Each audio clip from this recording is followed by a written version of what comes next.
Hi, thank you very much. My name is Einar. I work for a company called Nordkart, developer, architect kind of type.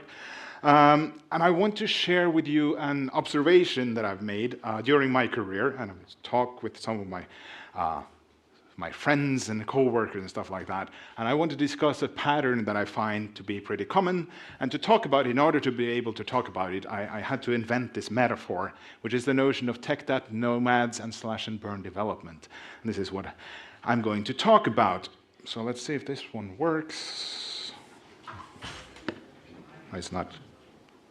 It is working. Okay, perfect. The pattern looks like this. This is a slash and burn loop. And the yellow stick figure in the middle here is the tech lead of the team. Now, for whatever reason, things happen, and the tech lead leaves the team. Maybe it's not as fun anymore as it used to be. Maybe they got a better job offer. Maybe they, for whatever reason, they decided to do something else. So off they go, and of course, this must be compensated somehow. So they leave, and a new tech lead is brought in. This is the first step of the slash and burn loop, which is known as replacement. So now we have a new tech lead in place. What happens? Well, the new tech lead immediately discovers that things are not well with the code. It's complicated, it's dirty, it's old-fashioned, it's riddled with all these things that we label as technical debt. It's practically impossible to understand anything or to get anything done. So this is a very bad situation, which triggers step 2 of the slash and burn loop, which is the rewrite. This is what I like to call the tech lead rewrite, which is a special kind of rewrite. This may take a couple of months, but there's no way around it. Something must be done. And since there's sort of like a crisis, like the old tech lead left and they knew a lot about the system and so on and so forth, the team is in this transition phase. So the stakeholders are unusually forthcoming and offers a team sort of like a degree of freedom that they cannot necessarily take for granted otherwise. And of course, it's not possible to rewrite everything, right? Because there's a lot of stuff. So the tech lead will choose something symbolic to establish like a new standard of excellence and starts reshaping that part of the system to their sort of like vision of what things should look like. So it's a little bit like this, right? So you burn something to the ground and you start building it up again. Now, of course, at some point, this cannot go on forever. So at some point, the team must sort of like revert to normal circumstances. So the token rewrite is either actually done or it must be declared as done so that you can move on. So arguably, this is really when this replacement phase is completed. Of course, there are still lots of parts of the system that the tech lead is not happy about at all, but they've gotten some experience over these 2 months, so they understand them a little bit better, and at least they have this pet system in place, which is a source of pride. So this is good, but then time passes. And over a couple of years, disenchantment starts setting in. Everything is kind of slow. Even the new stuff that the tech lead introduced with great urgency suffers with some drawbacks, right? It has some technical debt of its own. Some people are even starting to sort of question, well, was this a good idea in the first place? The tech lead is starting to feel a bit misunderstood and unappreciated. And eventually, thoughts are starting to grow in the back of their heads. The thoughts of moving on and maybe trying something else, finding a different environment where they will have a better chance of truly shaping the system. And so we're back at replacement and the loop is complete. Now this process typically takes around 3 years. And if you zoom out, you might see a pattern something like this, with these tech leads sort of acting like these tech debt nomads, going from loop to loop, practicing a little bit of slash and burn development, setting fire to existing solutions, building something new with a hot new technology, and then sort of like abandoning it a few years down the line, moving somewhere else.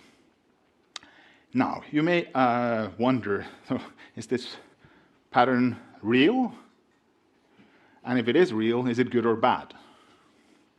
Well, like most things in life, it comes with upsides and downsides. So we'll look at those. It is good in the sense that it enables a certain sort of like dissemination of skill and knowledge, right? No one wants a completely static arrangement where no one ever changes jobs. That would be a problem. So that would be much worse than this tech debt nomad pattern. It enables a kind of partial renewal, which is useful because we live in this sort of like pop culture where tech stacks get obsolete really quickly. And so we need some sort of mechanism for renewal. It does some of that.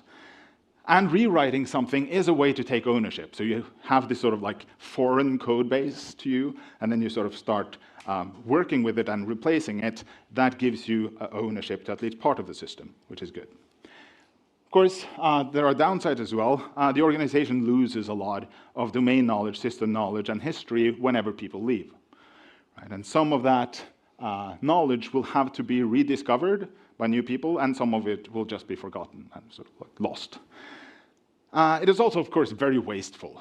And it's also wasteful in the sense that if you do a tech lead rewrite when you just started in a new position, that is when you don't know much about the domain, right? This is a problem. You may make some poor choices, primarily based on like technology, not so much insight into the business domain. And finally, it enables some harmful narratives about software development. One thing is this sort of like hero mentality, that success in software is about individual skills, and it goes sort of like hand in hand with this self-serving bias and the fundamental attribution error, which means that when things go well with us, it's because we're very skillful. When things go bad for us, we blame the environment, whereas for other people, we sort of turn it around, right?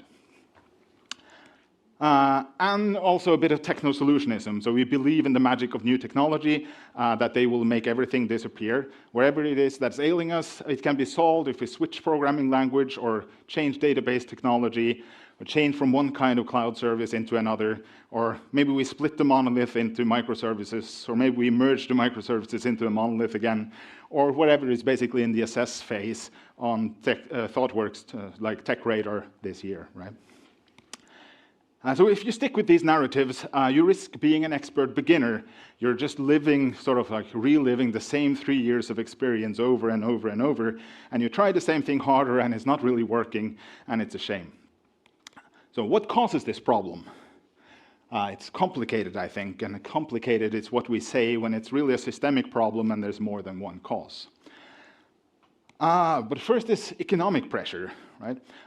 It makes sense for a developer to move on every now and then because it's easier to get a higher salary that way. So this is completely rational. There's no shame in this, right? It's just an honest statement of fact. It's a good way to build your resume because you will see different technologies and you will have the opportunity to try out new cool stuff.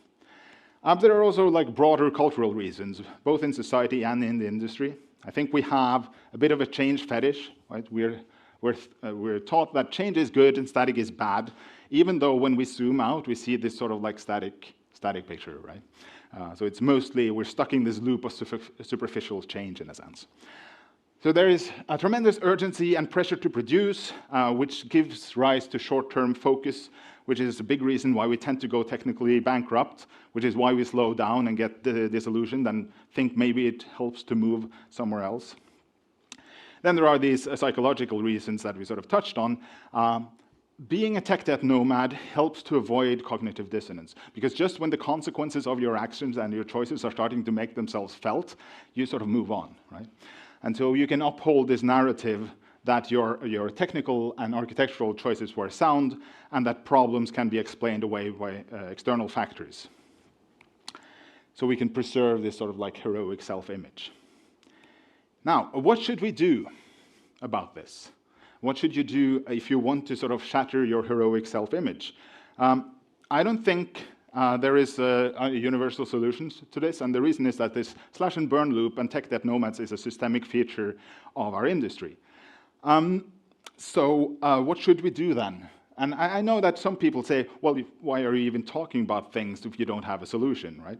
But I think I disagree very strongly about that. I think the most interesting problems are those that are not easy to solve, and those are the things that we should be talking about because we sort of need to work with them. And I think it's possible to find local temporal solutions, even though you can't sort of like solve it for the entire industry. And I think while I'm sort of claiming that this pattern is prevalent, I'm not saying that everyone lives this pattern or that you have to live this pattern. It's possible to do differently, I think it's also possible to do better. Right? And in a sense, it's very, very easy to break this pattern for you as an individual. All you need to do, if you are a tech debt nomad today, you can break out of this cycle just by staying, by not changing jobs. So you stay in your current job for 2 cycles instead of 1. Right? So instead of 3 years, you are 6 years. And the nice thing about that is working through this disenchantment is the bitter seed of growth. That's how you can sort of start with some reflection. Why are we in this mess? How did we end up like that? And it's going to be some mix of these things, right? Some of them are entirely on us. Some are some like things that we could potentially influence, and some are entirely out of our control. But it's nice to sort of work through which sort of like factors contributed to what. And if you're going to learn anything, I think it's important to feel the pain of our own choices, right? And own the pain of our own choices, because that's ours. We shouldn't let anyone take our pain away from us, because we can learn from our pain. We're getting really good at painting ourselves into corners. We should learn to paint ourselves out of corners again. That's very, very humbling. And maybe one thing we might learn at there is no rush in getting into a corner. Right? we can maybe sort of try to stall that a bit.